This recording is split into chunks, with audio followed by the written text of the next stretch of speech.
This week last year, Indian pilots did something that the Air Force has never done before. Airstrikes inside Pakistan when there wasn't a war actually on. Of course, I'm talking about the Balakot Airstrikes of February 2019. And now, a year later, we're going to revisit here on Battle Cry a mission that few even thought was ever possible. 1 year ago, India bombed Pakistani terror. The Balakot airstrikes shook the world.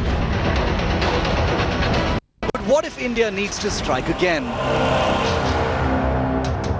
Will the next Balakot be sharper? What are Balakot's big lessons? And more importantly, have they been learned? The big story on Battle Cry.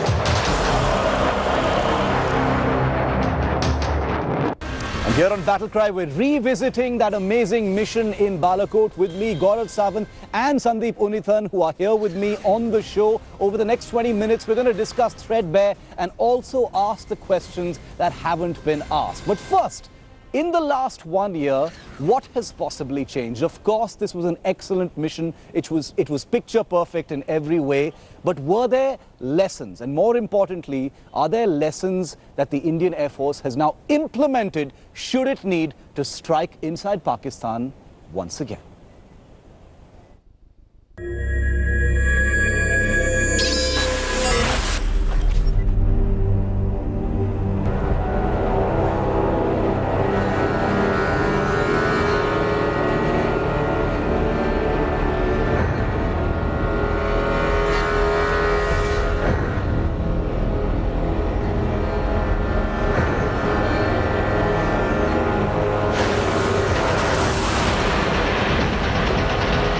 Five Indian Air Force pilots who on this day last year flew into hostile airspace on a mission unthinkable in these dangerous times.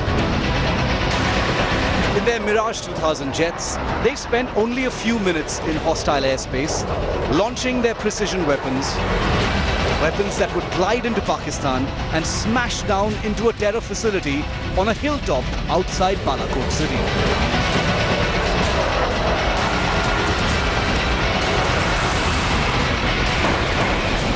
A mission that passed into legend the very same day.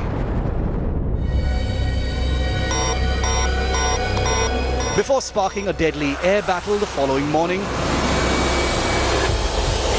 in which Indian pilot Abhinandan Vardhaman would draw Pakistani blood before being shot down in his MiG-21.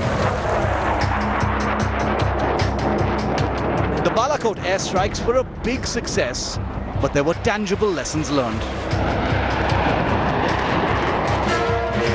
Lesson 1. Choice of weapon configuration. The Indian Air Force launched munitions that had been fitted with penetration warheads. In other words, they were rigged to first pierce through the roof and floor of the facility before exploding to cause maximum casualties. Given the massive denials by Pakistan and the claims and counterclaims that followed, the Indian Air Force feels it could have fitted some of the Spice 2000 munitions with high explosive warheads so that the destruction would have been fully visible on the surface too and brought down the buildings.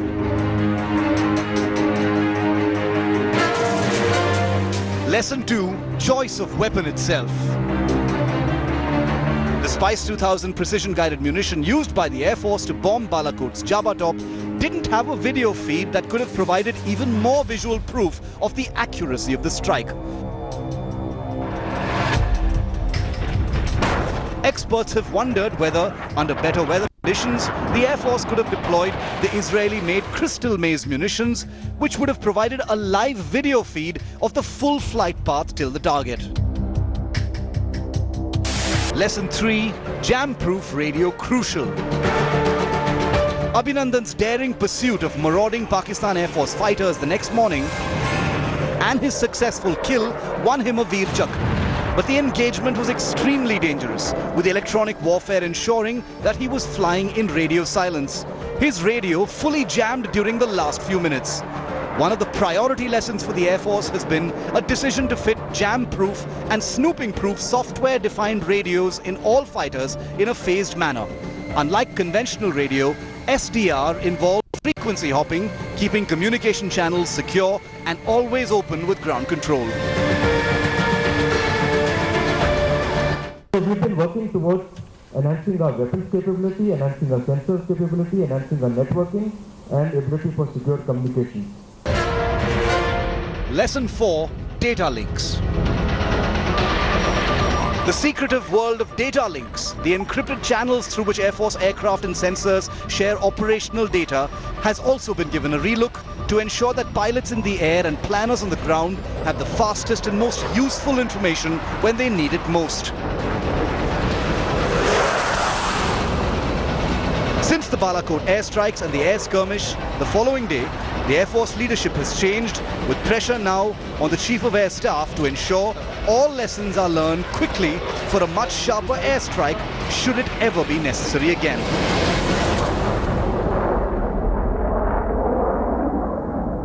हमारी क्षमता है कि कोई भी target ले सके तो और उसको प्रूफ कर दिया तो उसका कोई डाउट का सवाल ही नहीं है.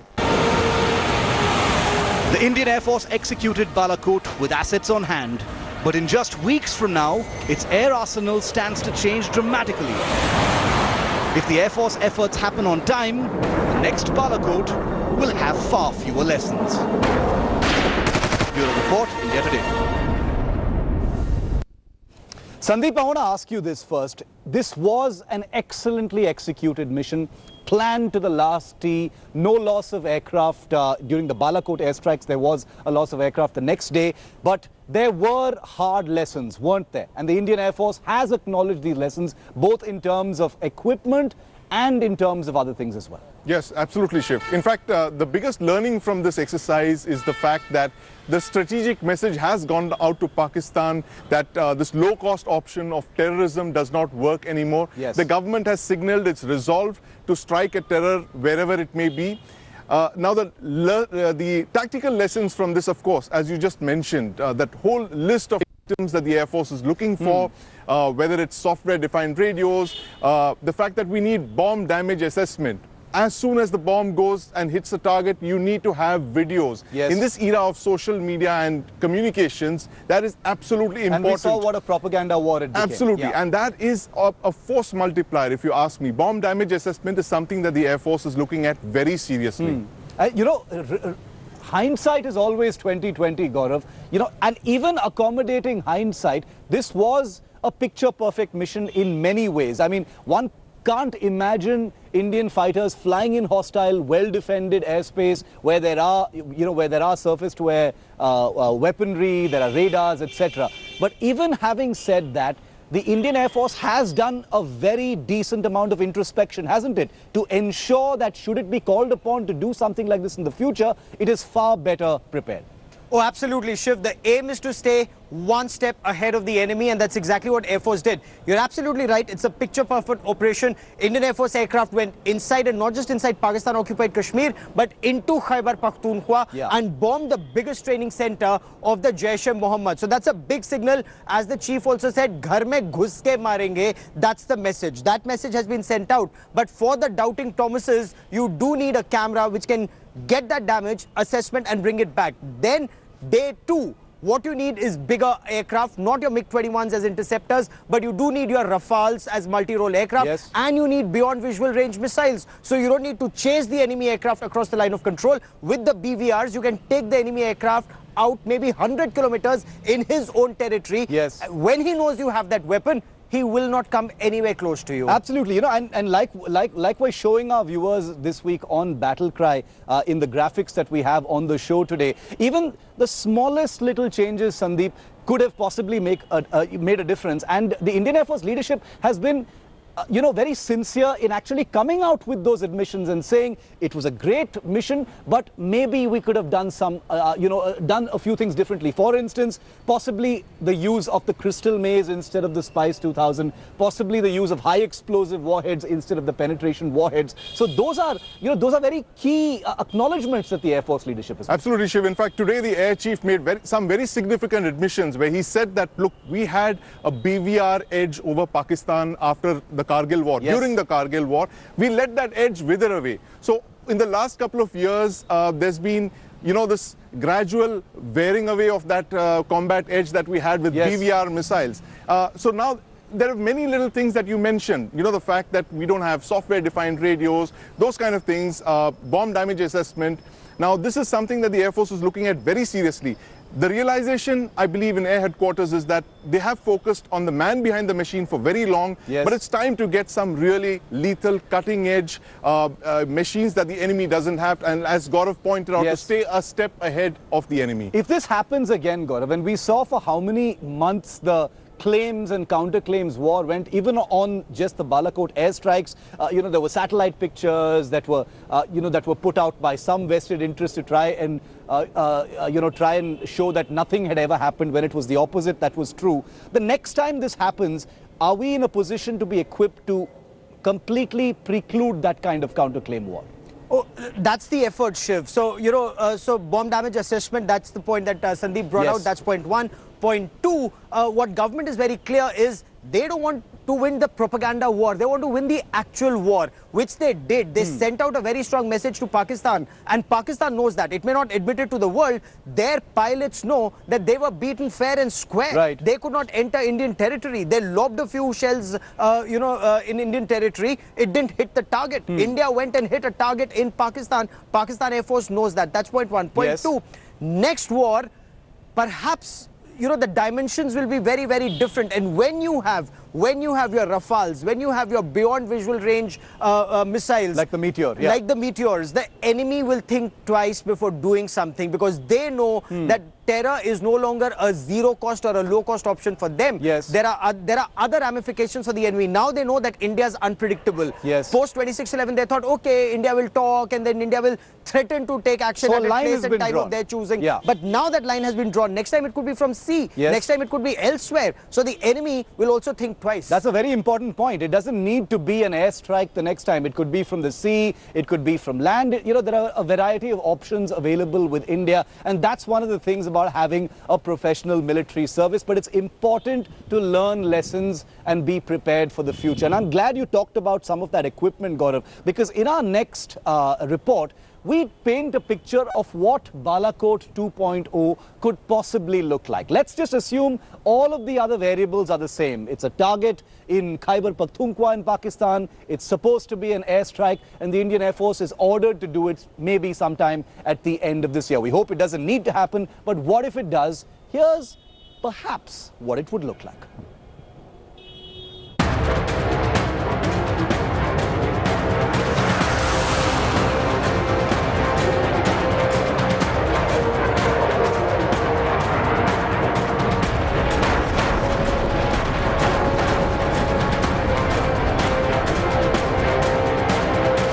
We've just shown you lessons learned from the Balakot airstrikes last year. But when every one of those lessons is digested and changes made, would India's next airstrike be honed to perfection? While that can only remain in the realm of theory for now, here's how a possible Balakot 2.0 would play out. We've simplified some of the details, of course, but let's dive straight in. Let's assume the target is the same, the Jabba Top terror facility near Pakistan's Balakot town. The three sites of action would be Balakot, the target, Ambala in Haryana, where India's Rafale aircraft will be based in a few weeks, and Srinagar, which would provide fighter and other support.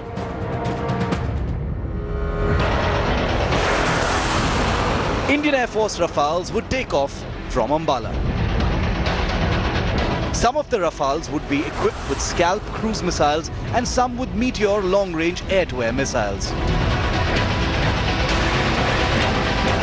Unlike the 2019 airstrikes, The Rafales would not need to cross the line of control into Pakistan-occupied Kashmir, since the weapons they carry have greater reach than any air-launched weapon in Indian service.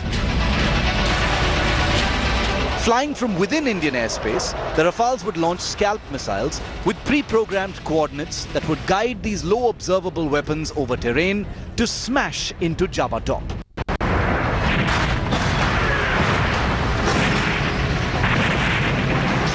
The scalps, weatherproof and devastatingly accurate, would rain mayhem on the terror facility. Their weapons expended, some of these Rafales have the option of returning to base. The other Rafales, armed with meteors, would stay in the air. The range of these air-to-air missiles, a warning to any immediate response from a Pakistani fighter.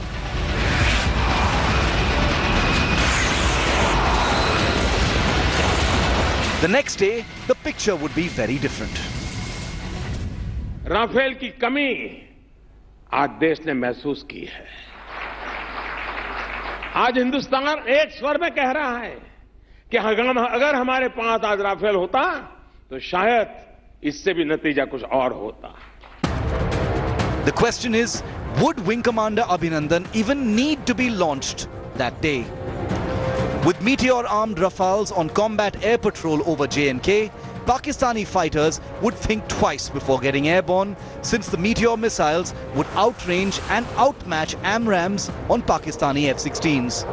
But eager to retaliate under domestic pressure, if Pakistani fighters got airborne, they would run a hugely escalated risk of being tracked, locked and shot down.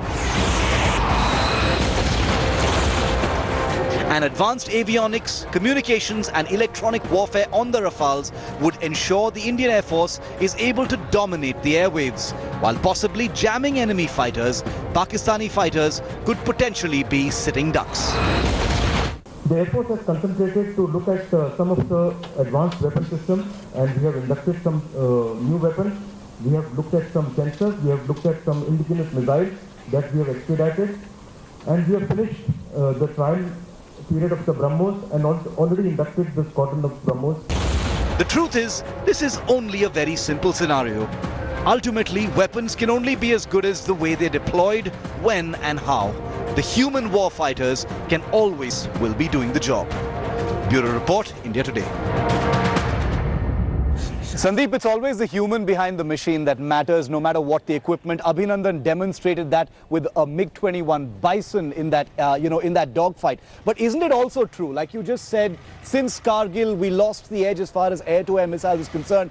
That edge could actually be coming back very soon to the Indian Air Force. Yes, Shiv, absolutely. Like you said, the man behind the machine is important, but the machine also needs to have that combat edge. And that's what the Air Force is looking at, building up these small little accretions in capability like the software-defined radios, which provide secure communications. And there's a huge realization now after Balakot and the Nowshera air battle. The fact is that if you don't have secure communication, then that could decide the difference between victory and defeat. So there's huge focus on that. They're looking at getting BVR missiles on a very big way. The Air Force Chief mentioned the fact that they're going to get the Astra to India's fit in own Astra, all. The indigenous Astra is going to fit all the MiG-29s, the Sukhois and the light combat aircraft. So looking at fielding a very large force of beyond visual range capable aircraft that could turn the tide in any future air war. And Gaurav, during that air battle on the 27th of February last year, a lot of AMRAAMs were fired by the Pakistan Air Force.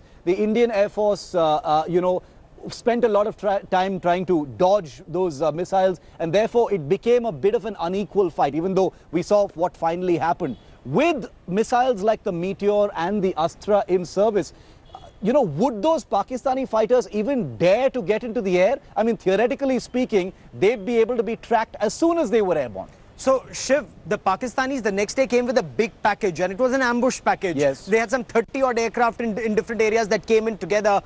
They lured one of our pilots in. But if they knew, if we had the Meteor missiles, they wouldn't have dared to bring out such a big package. Also the fact, Shiv, they knew when our AVAX came down, and they took advantage of that little window before when one AVAX came down and the other AVAX, went up. Now, that is something that the Indian Air Force has done a lot of study in. Yes. So you need to have 2 AWACS in the sky at all times in such a scenario so that the enemy does not have that edge. So when you have your AWACS that's looking at 300 targets, yes, and you have your Rafales that's looking at 70, 80, 100 targets, plus the beyond visual range missiles, then the enemy will have to rethink, because even before they take off, yes, they would be your target and they would well and truly be fair game. And, you know, electronic intelligence is something that's quite ignored, you know, in conversations, Sandeep. You know, the weapons are sexy, so we talk about the weapons and the equipment, but electronic intelligence, the stuff you don't actually see, the ability to jam, you know, your enemy's, you know, sensors and aircraft is something that the Air Force is looking at very, very closely too. Absolutely, Shiv. And as Gaurav pointed out again, the AWACS are an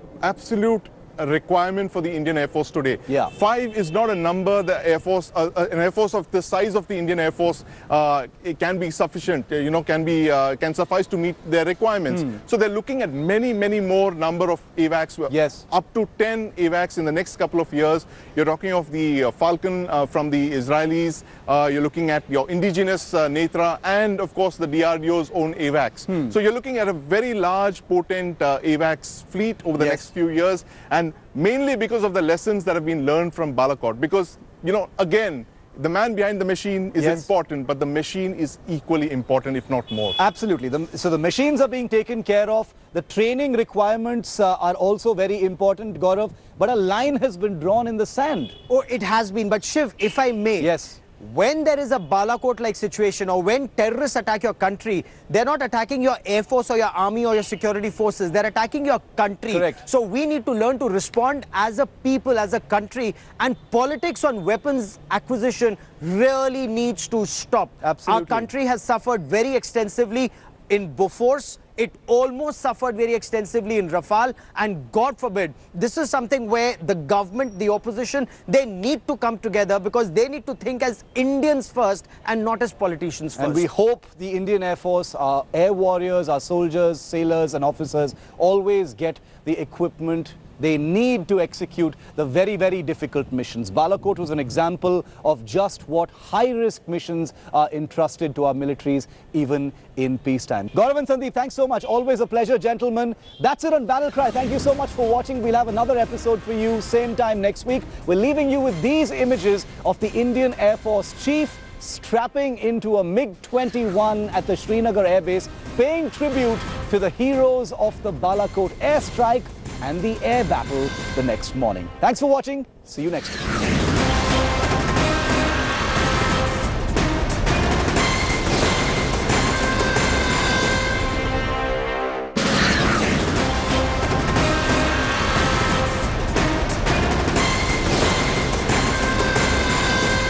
Hello everyone, this is Rahul Kamal here. Hope you enjoyed this video. For the latest news and analysis, like and subscribe the India Today YouTube channel, and don't forget to press the bell icon to stay updated.